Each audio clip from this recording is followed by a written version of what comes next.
have a weird angle or something on it so your clearance isn't messed up.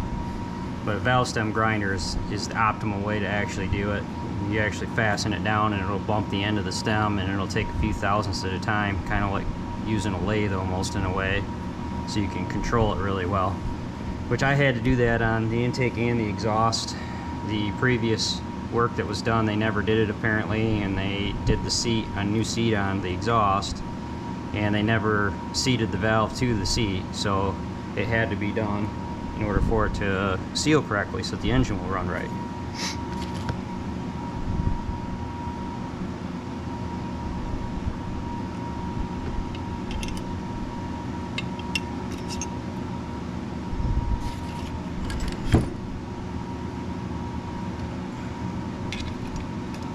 So this little feller here, we'll see if we can actually get it together the first try instead of 2 tries later.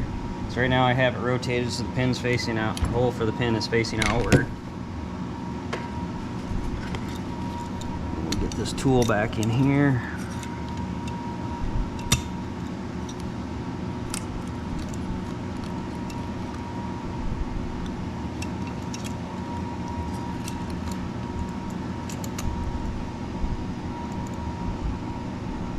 Hopefully, it's being a little bit of a stinker. There we go. Should probably get it.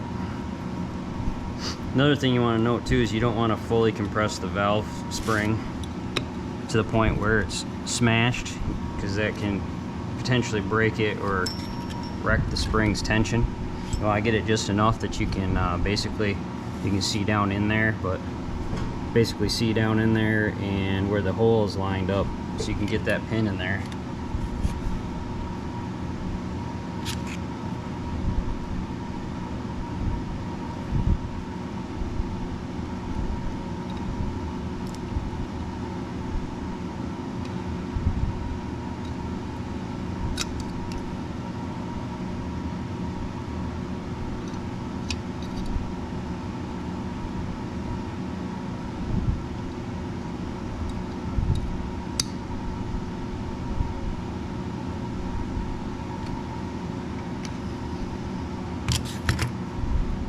Alright, bump that little thing in there.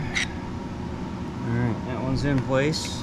We're going to let this tension on there now. Just like that. So, that portion's now complete. We have our valves put in there. Everything seems to be where it belongs.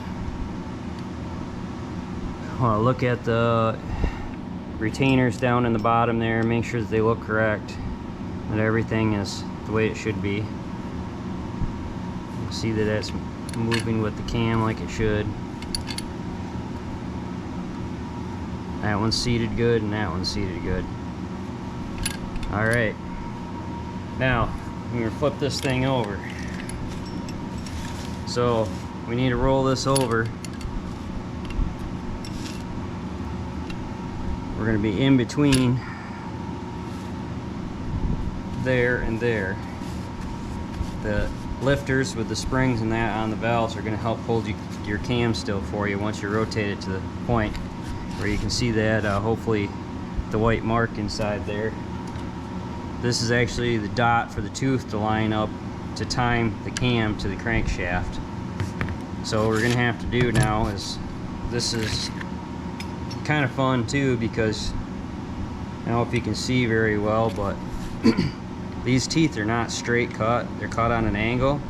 So when you go to line this up, you're actually going to line up the dots slightly off from each other, and as you insert the crankshaft into there, it's going to rotate the crank just a little bit, and then they should come into line with each other.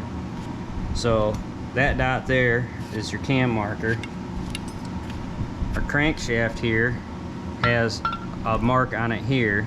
It's like a little raised piece, so I just take a white paint marker and paint it so I can see it really well, and see it from this side and this side, so that it's easier to line up those two pieces. Because once you start putting this in there, it gets a little tricky sometimes to see them, and you know, this just helps. Neat little trick, it helps out. Some of these crankshafts won't have this. They'll actually, I've seen some that have a nodular piece back here. I've seen some that have a dot on the side of this rather than a raised spot. So depending upon what Kohler it is, you know, I've done a ton of the bigger horsepower Kohlers, the 10 through 16s. I used to do this stuff years ago on the side for extra cash, and I've probably done 100 or more of the big horsepower and a few 8s and 6s, but this is actually, I think, the first 4-horse I've done, and it's slightly different in some of the aspects, but pretty much the same. So anyways, let's do this. So this is going to go through here. I have my oil seal already in place over here on the back side. So, and before you put that through there, I highly suggest you make sure that anything here, use like emery cloth on this. Take all the sharp edges. If there's, you can see this one's had some galling on it from stuff being on and off it through the years. You know, this engine's a 1960s or 70s engine, so it's got a lot of wear and tear on it. So I emery clothed all this first to get it smoothed down so I don't have a chance on tearing my seal. Other things to look at too is like this is your seal surface here, this is your bearing surface. You want to make sure there's nothing on there that's going to hinder your getting the crankshaft in through the bearing, and nothing on the seal surface like a ridge, or if you can feel a ridge on here, chances are that seal is either not going to seal or it's going to damage it, and you're going to need to emery cloth that and get rid of the little bit of a ridge. Typically I don't see that very often on these engines, but I have seen a few that've got a lot of hours on them that have that. And you know, I do it on both sides too, so you do the flywheel side and the crank PTO side both. And you know, like this one's had a few spots here and here that I emery clothed it to bring it down so it's smooth. It's still, the bearing rides on this. The bearing has its own piece that slides onto this, basically a press fit, so this isn't going to really hurt anything. It just needs to be easier to insert, so getting rid of any burring helps. So we're going to want to also make sure that we oil up the crank where it goes into the seal and the bearing. I just do the whole thing because if you're touching that seal, inserting it dry doesn't really help a whole lot. Could damage it, so this is the best way to go about it. Then I'll add a little bit of oil here on our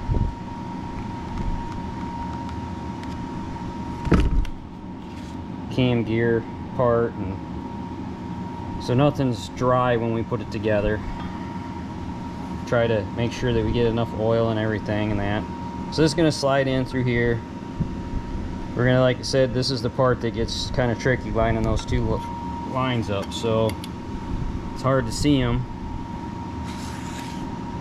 if we can from that angle, but you're basically gonna try to press that together and get them lined up. So this is the part that gets difficult because that doesn't just slide in. That's going to be kind of a press fit, so you have to apply a little bit of hammer to it, or I typically don't like to use a hammer. I'd rather slide it right in there, but this one's super tight, so, and you'll pretty much find that with most of them.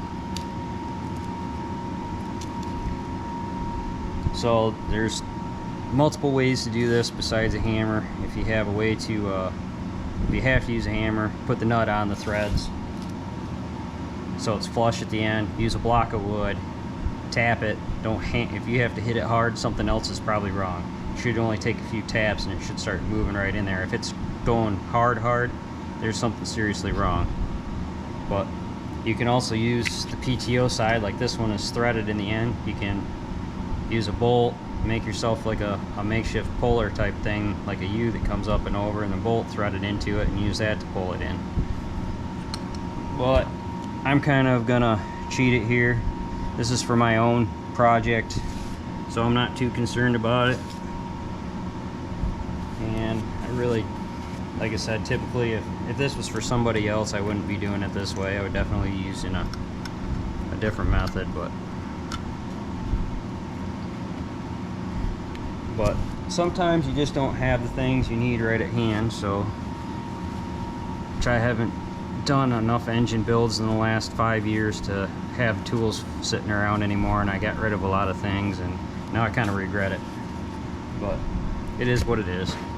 We just do it the way we can do it. So liner marks up.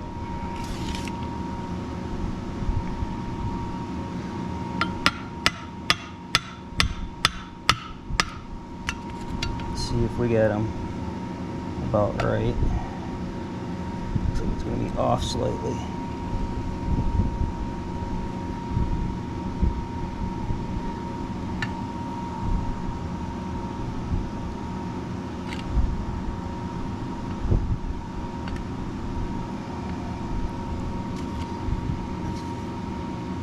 I think that's gonna, I should pull it up. So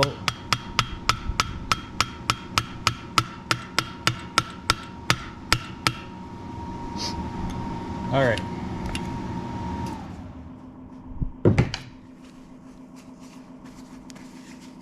Got that in there. Marks are lined up. I don't know if I can get it at a good angle that you can see it in there or not.